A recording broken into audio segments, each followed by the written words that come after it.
નમસ્કાર. વિશ્વ પર્યાવરણ દિવસ સર્જન પથ પર સ્વરચિત કાવ્ય પઠન સ્પર્ધા અંગે હું જયસુખેલ જીકાદરા જય મારી સ્વરચિત રચના રજૂ કરું છું, જેમનું શીર્ષક છે પર્યાવરણની દુર્દશા. મન પણ મુકાયું છે આજ, કરગરવા જવું મારે શાકાજ.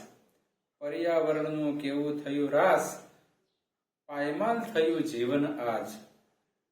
તરુ બચ્યા છે ગણ્યા ગાંઠિયા, બંધ આજ ભાંગ્યા તૂટ્યા.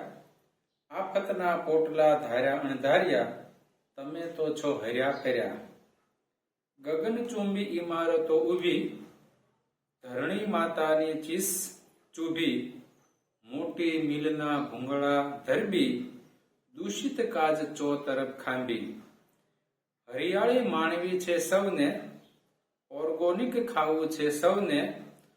ચોખ્ખા તન રાખવા સૌને, પરિશ્રમથી અળગા થવું સૌને. પ્લાસ્ટિક સર્જન વેગ, પાન મસાલાને ગણે ઋગ્વેદ. ધનને સતા લાલચુનો પ્રવેગ, માનવ મૂલ્યો પોતાનો વેશ. પર્યાવરણ સુરક્ષાની વાતું, ફાઇલોમાં પડ્યું છે ખાતું. આ કામ માટે નથી કોઈ જાતું, કોઈ તૈયાર નથી થાતું. જળ ઘેટા ધરા પર, વનરાજી હટી આ અવની પર. હવા પ્રદૂષિત ધરણી પર, માનવ બગડ્યા ધારિત્રી પર. અસ્તુ.